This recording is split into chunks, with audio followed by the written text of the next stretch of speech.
الحمدللہ رب العالمین والصلاة والسلام علی رسولہ الکریم اما بعد فاعوذ باللہ من الشیطان الرجیم بسم اللہ الرحمن الرحیم یا ایہا الذین آمنوا اطیعوا اللہ واطیعوا الرسول واولی الامر منکم فإن تنازعتم فی شیء فردوہ الی اللہ والرسول ان کنتم تؤمنون باللہ والیوم الآخر ذالک خیر واحسن تأویلا وقال النبی صلی اللہ علیہ وسلم من عمل عملا لیس علیہ امرنا فهو رد رب اشرح لی صدری ویسر لی امری واحلل عقدۃ من لسانی یفقہوا قولی اللہم صلی علی محمد وعلی آل محمد کما صلیت علی ابراہیم وعلی آل ابراہیم انک حمید مجید اللہم بارک علی محمد وعلی آل محمد کما بارکت علی ابراہیم وعلی آل ابراہیم انک حمید مجید۔ السلام علیکم ورحمۃ اللہ وبرکاتہ۔ آج میں آپ کے سامنے نماز عید کی تکبیرات کے سلسلے میں گفتگو کرنے جا رہا ہوں، کیونکہ نماز عید کے اندر بعض لوگ 6 تکبیرات کے ساتھ نماز عید ادا کرتے ہیں اور بعض لوگ 12 تکبیرات کے ساتھ نماز عید ادا کرتے ہیں۔ پہلی رکعت میں 3 تکبیریں اور اس کے بعد دوسری رکعت میں 3 تکبیریں، 6 تکبیریں ہوگی۔ اس کے بعد دوسرے جو گروہ ہے وہ پہلی رکعت میں 7 تکبیریں اور دوسری رکعت میں 5 تکبیروں کے ساتھ نماز عید ادا کرتے ہیں۔ لیکن حدیث کے اندر اللہ کے رسول صلی اللہ علیہ وسلم نے ارشاد فرمایا، 631 نمبر حدیث بخاری کی ہے، اور صلو کما رأیتمونی اصلی، کہ نماز اسی طرح پڑھو جس طرح تم مجھے نماز پڑھتے دیکھتے ہو۔ تو اسی لیے ہمیں اپنی نماز عید جو ہے اس کے اندر 12 تکبیروں کے ساتھ ہم نے نماز عید ادا کرنی ہے، 6 تکبیروں کے ساتھ۔ تو ان میں ہم جو ہے تحقیق کریں گے، مطالعہ کریں گے، کھوج کریں گے کہ آیا آپ صلی اللہ علیہ وسلم نے 6 تکبیروں کے ساتھ جو ہے نماز عید ادا کی ہے یا 12 تکبیروں کے ساتھ نماز عید ادا کی ہے۔ تو اس کے لیے ہمیں حدیث پڑھنی پڑے گی اور حدیث کا مطالعہ کرنا پڑے گا، تب جا کے ہمیں اس کا علم ہوگا کہ آپ صلی اللہ علیہ وسلم کی نماز عید پڑھنے کا طریقہ کیا تھا۔ تو آئیے میں آپ کے سامنے وہ احادیث رکھتا ہوں جس میں آپ صلی اللہ علیہ وسلم نے کتنی تکبیرات کے ساتھ جو ہے نماز عید ادا کی ہے۔ تو سب سے پہلے میں نے آپ کے سامنے ایک آیت تلاوت کی ہے جس کے اندر جو سورہ نساء سورہ نمبر 4 اور آیت نمبر 59 ہے، جس میں اللہ تعالیٰ نے ارشاد فرمایا، یا ایھا الذین آمنوا اطیعوا اللہ واطیعوا الرسول، کہ اے وہ لوگوں جو ایمان لائے ہو، تم اطاعت کرو، فرما برداری کرو اللہ کی، اور اس کے بعد واطیعوا الرسول، اور اطاعت کرو اللہ کے رسول کی، واولی الامر منکم، اور ان لوگوں کی جو تم میں سے صاحب امر ہوں، یعنی علماء ہوئے، فقہا ہوئے، مفتی ہوئے، جتنے بھی عالم ہیں، ان تمام حکام ہوئے، ان تمام کی بھی آپ اطاعت کرو۔ آگے لکھا فَإِن تَنَازَعْتُمْ فِي شَيْءٍ فَرُدُّوهُ إِلَى اللَّهِ وَالرَّسُولِ، اگر تمہارے درمیان تنازع ہو جائے، اختلاف پیدا ہو جائے، تو اس اختلاف کو اللہ اور اس کے رسول کی طرف لوٹاؤ، یعنی قرآن اور حدیث سے حل کیا جائے۔ جب آپ کو یہ اختلاف ہو جائے کہ فلاں عالم یا فلاں مفتی کے نزدیک 6 تکبیرات ہیں اور فلاں عالم یا فلاں مفتی کے نزدیک 12 تکبیرات ہیں، ایک گروپ جو ہے وہ 6 تکبیرات کے ساتھ نماز عید ادا کر رہا ہے اور دوسرا گروپ جو ہے وہ 12 تکبیرات کے ساتھ نماز عید ادا کر رہا ہے، تو اس صورت میں، اس اختلاف کی صورت میں ہمیں قرآن اور حدیث کی طرف رجوع کرنا چاہیے۔ اور اللہ تعالیٰ فرمایا ان کنتم تؤمنون باللہ والیوم الآخر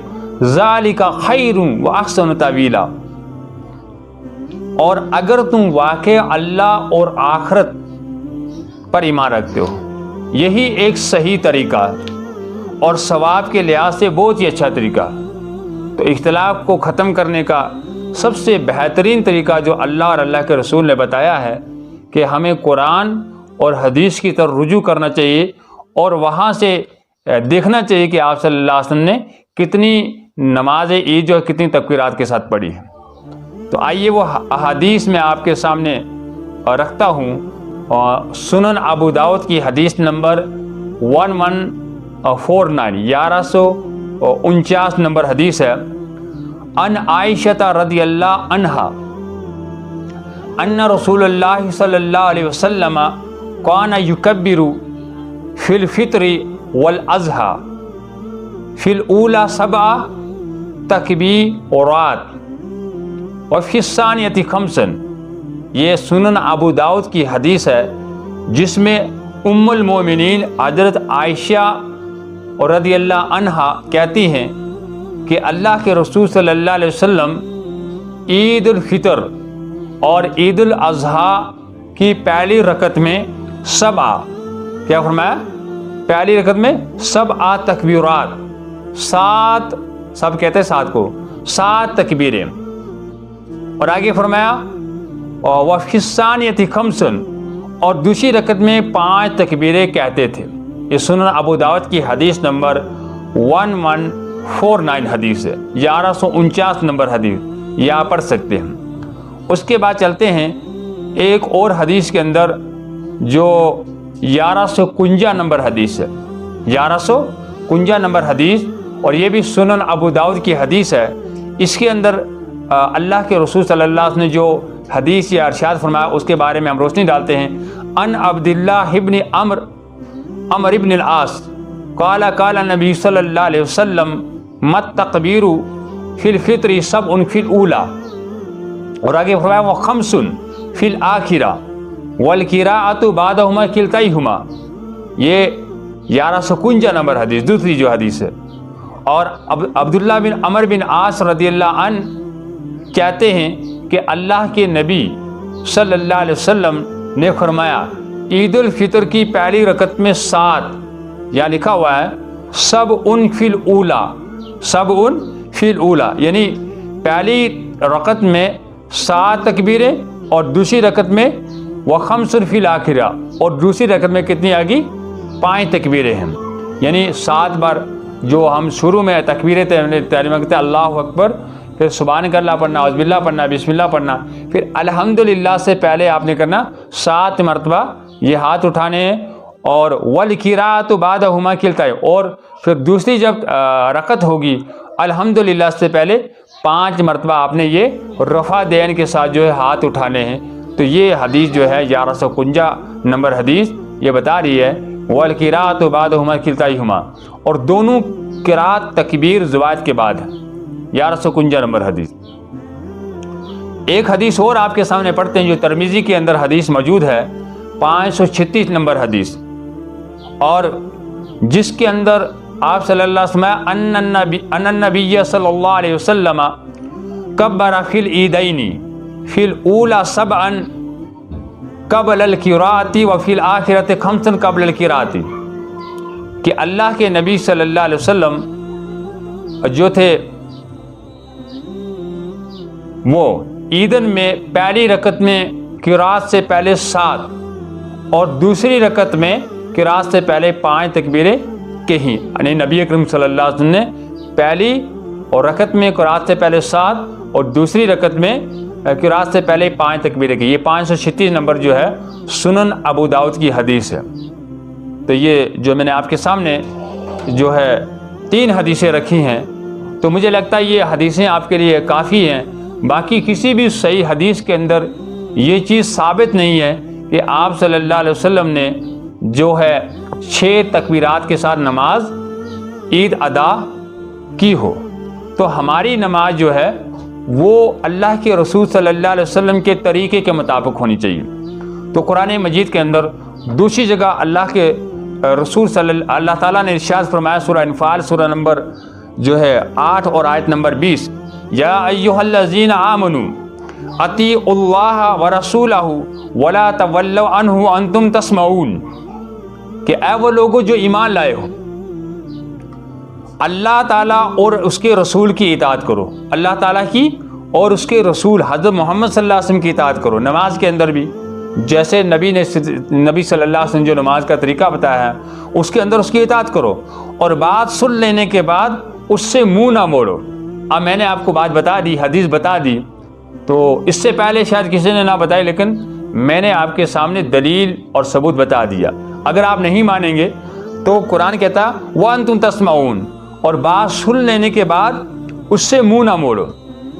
اس کے بعد ہے وَأَقِیمُوا الصَّلَاةَ وَآتُوا الزَّکَاةَ وَأَطِیعُوا الرَّسُولَ لَعَلَّکُمْ تُرْحَمُونَ، نماز قائم کرو، زکوٰۃ ادا کرو، اور اللہ کے رسول کی اطاعت کرو، امید ہے کہ تم پر رحم کیا جائے۔ تو اگر ہم نماز ادا کریں گے رسول کے طریقے پر، زکوٰۃ ادا کریں گے رسول کے طریقے پر، ان تمام معاملات میں اللہ کے رسول کی فرمانبرداری کریں گے، تو اللہ تعالیٰ نے فرمایا کہ امید ہے کہ اللہ تعالیٰ ان لوگوں پر رحم فرمائے گا۔ آگے فرمایا وَمَا أَرْسَلْنَا مِن رَّسُولٍ إِلَّا يُطَاعَ بِإِذْنِ اللَّهِ، سورہ نساء کی آیت نمبر 64 کے اندر فرمایا ہم نے جو بھی رسول بھیجا وہ اس لیے کہ اللہ کے حکم سے اس کی اطاعت کی جائے، اس کی فرمانبرداری کی جائے۔ وَأَطِیعُوا اللَّهَ وَالرَّسُولَ لَعَلَّکُمْ تُرْحَمُونَ، اور آگے فرمایا کہ اللہ اور اس کے رسول کی اطاعت کرو تاکہ تم پر رحم کیا جائے، تاکہ تم پر رحم کیا جائے۔ اگلی جو آیت میں آپ کے سامنے پڑھ رہا ہوں، آخری آیت، وہ سورہ نساء سورہ نمبر 4 اور آیت نمبر 65 ہے، فَلَا وَرَبِّكَ لَا يُؤْمِنُونَ حَتَّى يُحَكِّمُوكَ فِيمَا شَجَرَ بَيْنَهُمْ ثُمَّ لَا يَجِدُوا فِي أَنفُسِهِمْ حَرَجًا مِّمَّا قَضَيْتَ وَيُسَلِّمُوا تَسْلِيمًا، کہ اے محمد صلی اللہ علیہ وسلم تمہارے رب کی قسم لوگ کبھی مومن نہیں ہو سکتے، یعنی مومن کون نہیں ہو سکتے، اس آیت کے اندر بتایا ہے کہ جب تک وہ اپنے تمام باہمی اختلافات میں تم کو فیصلہ کرنے والا نہ مان لے۔ جب نبی کو فیصلہ کرنے والا نہ مان لے، نبی کے مطابق فیصلہ نہ کرے، تو وہ کبھی مومن نہیں ہو سکتے۔ کسی اور مولوی سے، کسی اور بزرگ سے فیصلہ کرنا، یہ اگر وہ شریعت کے خلاف ہو تو یہ جائز نہیں ہے، بلکہ ہمارا جو فیصلہ ہے قرآن و حدیث کے اندر موجود ہے۔ نبی نے ہر قسم کا فیصلے کا حل بتا دیا اور فرمایا کہ وہ آدمی مومن ہو ہی نہیں سکتا جو آپ صلی اللہ علیہ وسلم کو فیصلہ کرنے والا نہ مان لے۔ پھر جو بھی فیصلہ تم کرو اس پر اپنے دلوں میں کوئی تنگی محسوس نہ کرے، بلکہ سر تسلیم کر لیں۔ تو اس کو ہم نے جو نبی صلی اللہ علیہ وسلم کا فیصلہ ہے ہم نے اس کو تسلیم کر دے دینا، چاہے وہ ہمارے خلاف ہو چاہے وہ ہمارے فیور کے اندر ہو۔ آگے سورہ محمد سورہ نمبر 47 اور آیت نمبر 33 کے اندر آتا ہے یا ایھا الذین آمنوا اطیعوا اللہ واطیعوا الرسول ولا تبطلوا اعمالکم، اے لوگوں جو ایمان لائے ہو اللہ کی اطاعت کرو، اس کے رسول کی اطاعت کرو اور اپنے اعمال برباد مت کرو۔ تو یاد رکھیے اگر ہماری نماز جو ہے، نماز عید کیا ہے، کوئی بھی نماز کوئی بھی عمل اگر وہ رسول کے طریقے پر نہ ہوگا، اس کے مطابق نہ ہوگا، تو یاد رکھیے اللہ نے فرمایا کہ تمہارا وہ عمل برباد ہو جائے گا، تمہارا وہ عمل ضائع ہو جائے گا، تمہیں اس عمل کے بارے میں، اس عمل کے بدلے میں کچھ جو ہے اجر نہیں ملنے والا، بلکہ اس کے بدلے میں تمہیں اللہ تعالیٰ سزا دے گا۔ تو اللہ تعالیٰ سے دعا ہے کہ اللہ تعالیٰ ہمیں نماز عید کو سنت کے مطابق ادا کرنے کی توفیق عطا فرمائے۔ السلام علیکم ورحمۃ اللہ وبرکاتہ، وآخر دعوانا الحمدللہ رب العالمین۔